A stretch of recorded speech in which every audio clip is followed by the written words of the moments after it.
Welcome to Energy and Environment Weekly. I am Joycelyn Elakeche Ada. Our top stories for today. Organization of Petroleum Exporting Countries agreed to ease 9.7 million barrels historic cuts as from August. And Women in Energy Network, WIEN, has accused the Petroleum Product Pricing Regulatory Agency, PPPRA, of secrecy in the computation of the indices guiding pump prices of petroleum products. We will be having a virtual chat with the president of the network, Mrs. FUNMI OGBUE.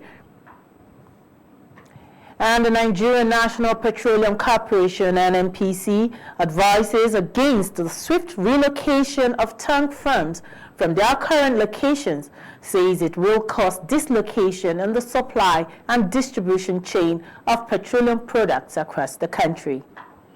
And on environment, President MOHAMMEDU BUHARI approved solid waste management policy to boost employment opportunities in the country. All of this and more on today's episode of E&E Weekly. We'll be back after this short break.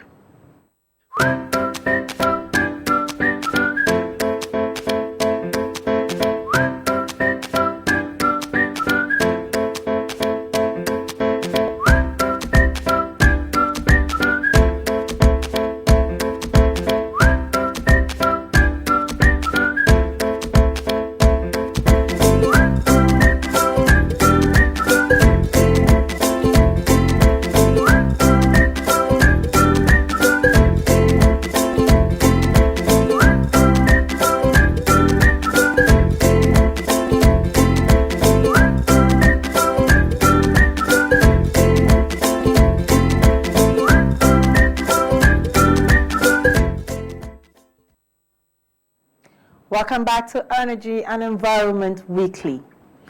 The Organization of Petroleum Exporting Countries, OPEC, and its allies have agreed to ease the 9.7 million barrels per day historic cuts as from August as demand for oil picks up. Saudi Arabia's Energy Minister, Prince Abdulaziz bin Salman, disclosed this at the OPEC Plus panel meeting on Wednesday. He said this is the next phase of the agreement, and the extra supply resulting from the scheduled easing of production quotas will be consumed as demand continues on its recovery. It will be recalled that OPEC and its allies agreed in June to extend the record production cuts of 9.7 million barrels per day by 1 month through the end of July. According to the original agreement from April, OPEC Plus was to quote 9.7 million barrels per day in combined production for 2 months, which is May and June, and then ease this now to 7.7 million barrels per day, which is to stay in effect until the end of the year. Then from January 2021, the production cuts would be further eased to 5.8 million barrels per day to remain in effect until the end of April 2022.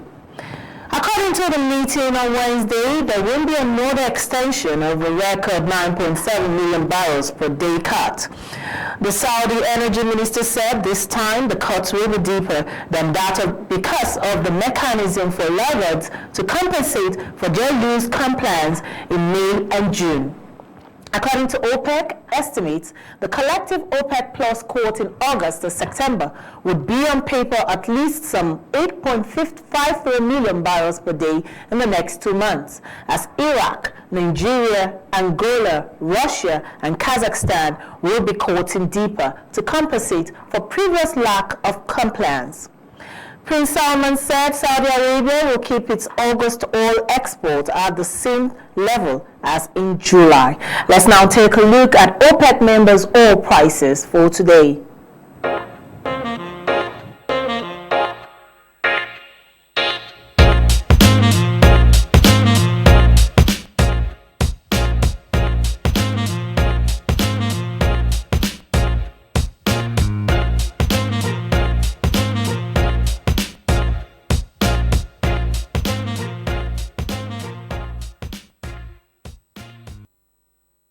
That was a chart showing today's oil prices for OPEC members. Now, the Women in Energy Network, WIEN, has accused the Petroleum Products Pricing Regulatory Agency, PPPRA, of secrecy in the computation of indices guiding pump prices of petroleum products. The network disclosed this in a position paper on the downstream oil sector, which was addressed to the chairman, Senate Joint Committee on Petroleum Resources. The network called for greater transparency, better efficiency, and a level playing field in the oil and gas industry. It also pointed out that presently the indices used for computing the guiding pump prices of petrol by the PPPRA are not known to anyone outside the agency. That said, improved governance and transparency would strengthen public and investor confidence in the sector. The president of the network, Mrs. FUNMI OGBUE, expressed concern that since the discovery of crude oil in Nigeria, several issues have plagued the industry. She said this ranged from dwindling oil and foreign exchange reserves, lack of clear or consistent fiscal strategy, lack of critical investment into the sector, exacting rules on tax jurisdictions, amongst others. The Women in Energy Network says they are joining other industry stakeholders to advocate for an open, transparent, and free market environment with clear rules and regulations guiding competition, consumer protection, health safety, quality, and the protection of the environment. The network said it recognizes that the federal government and its relevant ministries, departments, and agencies have recently taken some steps towards repositioning the downstream sector for greater efficiency. However, they urged the National Assembly to work with the executive towards the full deregulation of the downstream sector. The network said it is worrisome that despite Nigeria's significant oil wealth and production capacity, the country imports around 90% of the refined premium motor spirit known as petrol.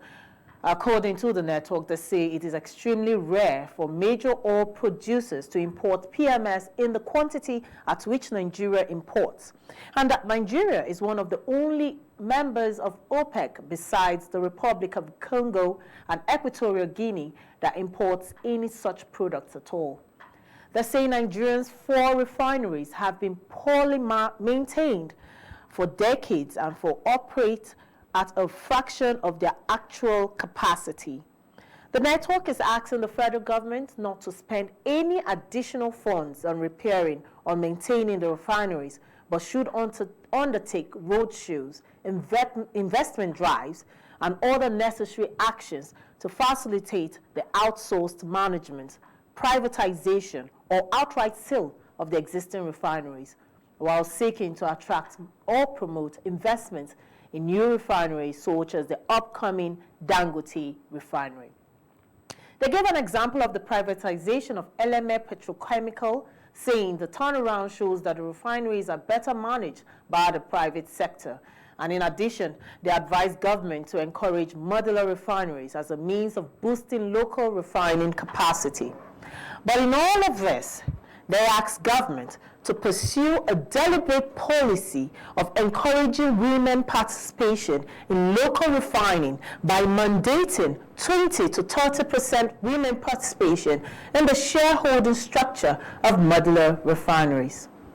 Well, to discuss all of this and shed more light on the network is Mrs. FUNMI OGBUE. She is the president of Women in Energy Network. Welcome to E&E Weekly, Mrs. OGBUE. Can you hear us?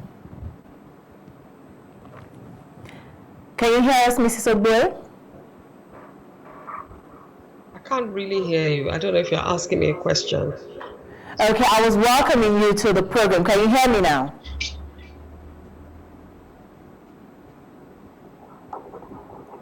Can you hear me? Good afternoon, everyone. I don't know if you can hear me, but I didn't really hear the question. But my name is FUNMI OGBUE, and I'm the president of Women in Energy Network. And we are very pleased that the government has made some fantastic and fundamental changes to the way the downstream industries run. One of them being, the major shift towards deregulation. However, we feel that there's still some inconsistencies that need to be carried on, that need to be completed to the end, so that the deregulation and the impact of it will be fully felt. So if you look at the role the PEF, the PPPRA, the NNPC are playing in that space is all still a bit confusing. So we at Women in Energy Network were asking for some consistency and some easing out of the different roles of all those agencies and the underlying laws. So for example, the petroleum, the PPT, the Petroleum Act is giving the minister the power to moderate or to modulate pricing. The PPPRA Act, on the other hand, gives the PPPRA that power. And then the NNPC also comes out to make announcements and to fix their pricing. So there's so much inconsistency. So we're asking for transparency. We're asking for full deregulation. Let the buyers pay or not the price that the sellers are willing to sell. So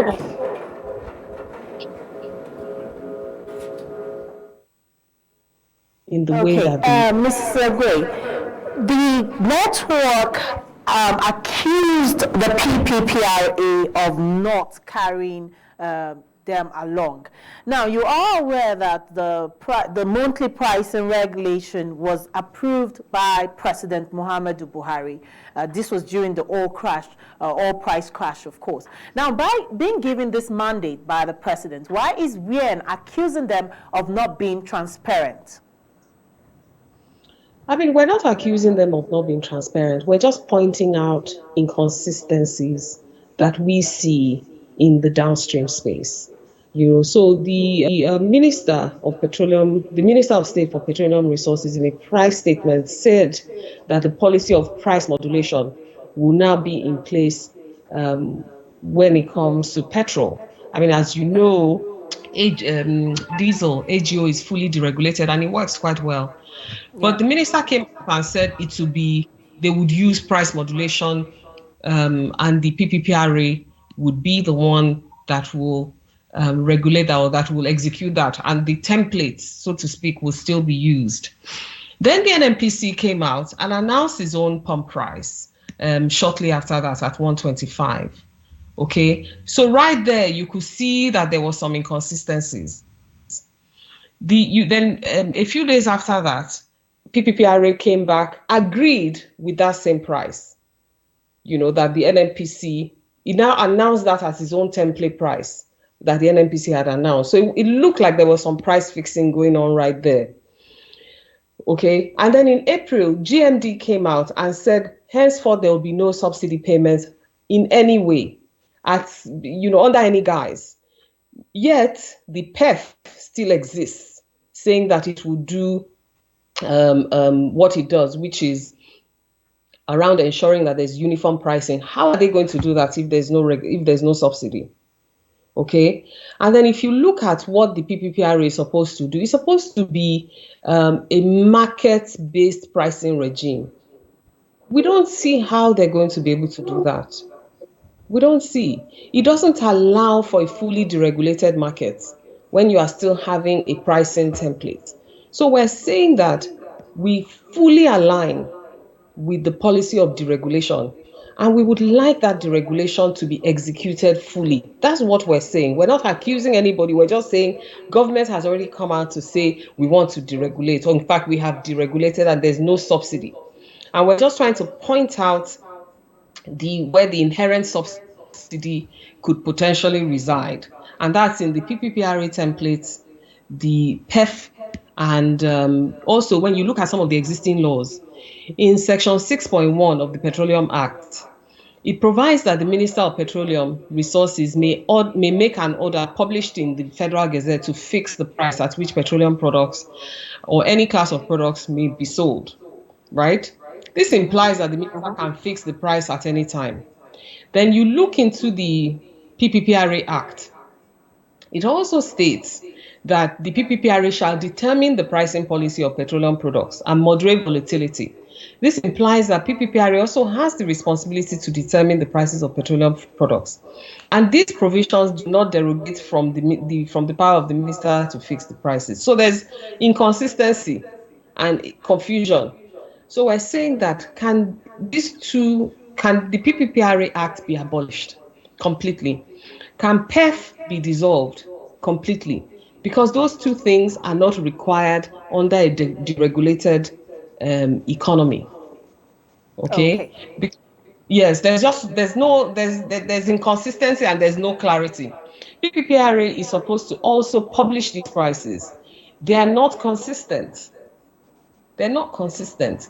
Their template has been taken off their website. It's not there. We can't see how they've arrived at these prices, you know. So, and then there's inconsistency in the two acts, the Petroleum Act and the PPPRA Act.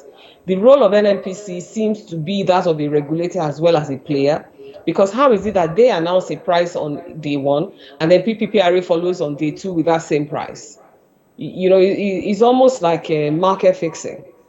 So that's why we're saying, let us have consistency and clarity in the execution of the president's mandate or policy for full deregulation. So it's not really an accusation or anything like this. We're just pointing out that there's potential for confusion if not properly carried through. And we think that the strike towards transparency is laudable. We just want it taken all the way to the end. Okay.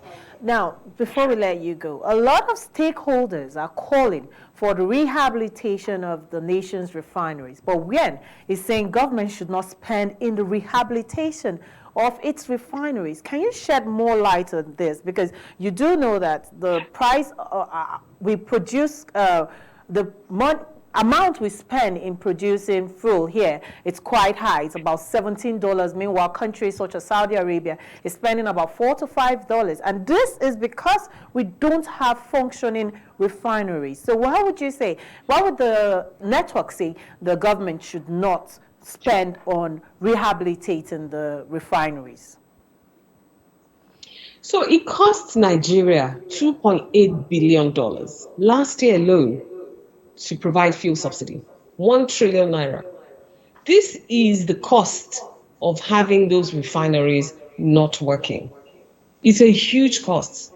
So what we're saying, instead of layering that cost with another set of turnaround maintenance or just not having them working, why don't you give those refineries for free to anybody that can turn them around at no cost to government?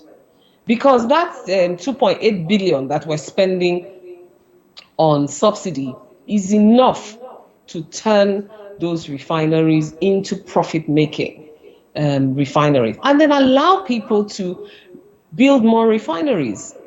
So I mean, those particular refineries we're talking about were built by Shell within 6 months, and they were operated professionally and profitably.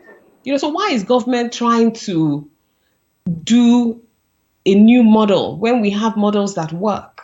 I mean, one of the most profitable businesses in Nigeria today is the Nigeria LNG.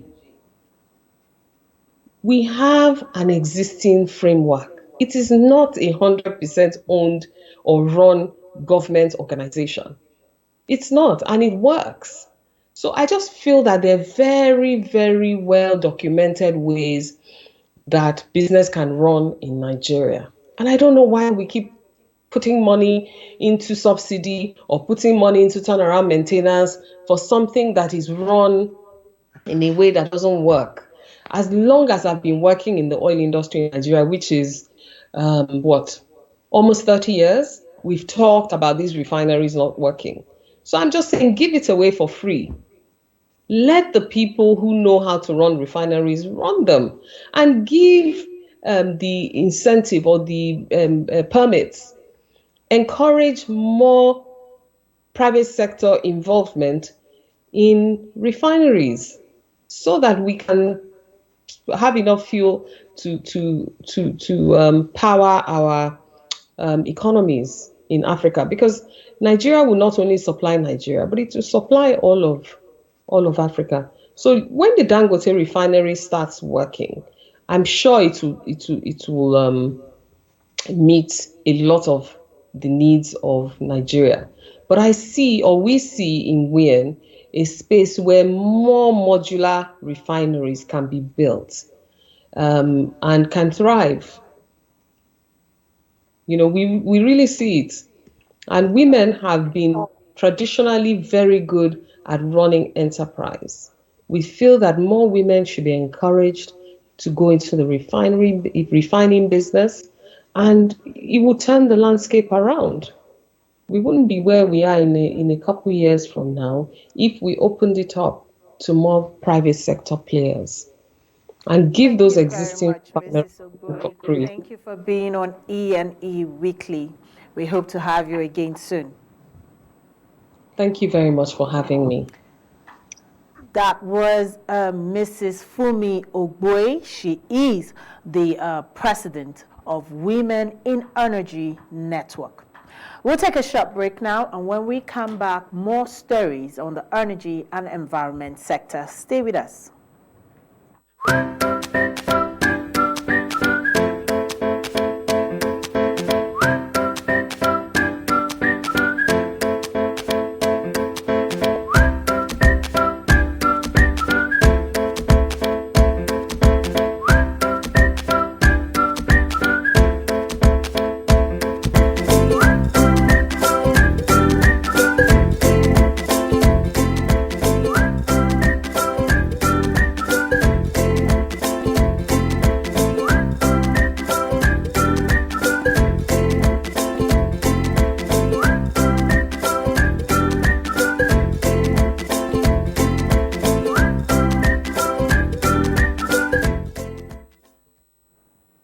Welcome back to Energy and Environment Weekly. Now, the Nigerian National Petroleum Corporation, NNPC, has advised against a swift relocation of tank farms from their current locations. The corporation said this is in order to avoid a dislocation in the supply and distribution chain of petroleum products across the country. The tank farms are located along Ijegun, Kirikiri areas in Lagos State and other parts of the country. NNPC made the submission at a hearing at the House of Representatives Ad Hoc Committee on Relocation of Tank Farms in residential areas of Ijegun, Kirikiri. According to the corporation, the relocation will cause serious economic issues to the country if the dislocation begins. And now moving on, the President MOHAMMEDU BUHARI has approved solid waste management policy to boost employment opportunities in the country. The approval came at the Federal Executive Council meeting presided over by President MOHAMMEDU BUHARI. The Minister of Environment, Dr. Mohammed Mahmoud Abubakar, while briefing newsmen, said the policy would prove a framework for comprehensive integrated solid waste management, which involves the federal, state, local governments, ministries, departments and agencies, and also non-governmental organizations as stakeholders. He said the policy needs coordinated efforts and which will translate to healthier people and will provide jobs. The minister explained that waste is no longer waste but resources, as it can be recycled. He disclosed that Nigeria has a recycling plant in Karo, and the pellets produced can be used to make interlocks and many other things. He said the next phase will be the implementation stage, as it will require the input of stakeholders. The Minister of Environment disclosed that waste management is on the concurrent list, which means the federal, state can make laws and local government can make bylaws. He further revealed that the policy is put together by the United Nations Industrial Development Organization and the Federal Ministry of Environment, as well as other stakeholders.